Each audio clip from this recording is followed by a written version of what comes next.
আগামী দিনে দ্রব্যমূল্য বাড়বে এ ব্যাপারে কোনো সন্দেহ নাই।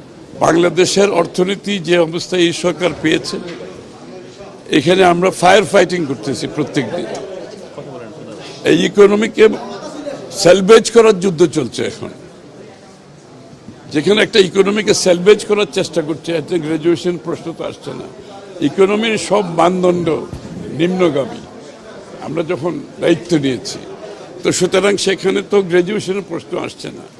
তার উপরে হচ্ছে বাংলাদেশের এখন মধ্যপ্রাচ্যে যে যুদ্ধ চলছে, এটার ইম্প্যাক্ট অনেক বড়, এবং এটা বাংলাদেশের তহবিল, সরকারি তহবিলকে এটা থেকে রক্তক্ষরণ হচ্ছে, এক কথায় বলতে গেলে রক্তক্ষরণ হচ্ছে।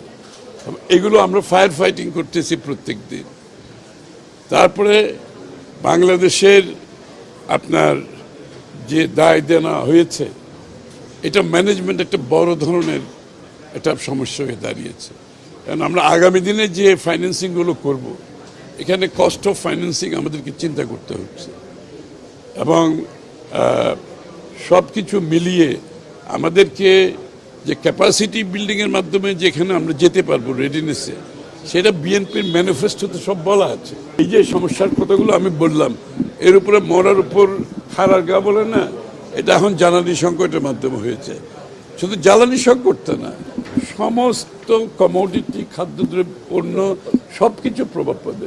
টোটাল সাপ্লাই চেইন ক্ষতিগ্রস্ত হচ্ছে, এবং সব কিছুতে আগামী দিনে দ্রব্যমূল্য বাড়বে এ ব্যাপারে কোনো সন্দেহ নাই। কারণ সাপ্লাই চেইন যখন ডিসরাপ্টেড হবে, এটা কোনো দেশের আভ্যন্তরীণ বিষয় না, এটা গ্লোবাল বিষয়।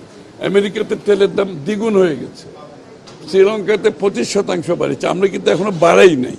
কিন্তু এই বিষয়গুলো তো না বাড়িয়ে কতক্ষণ আপনি থাকতে পারবেন।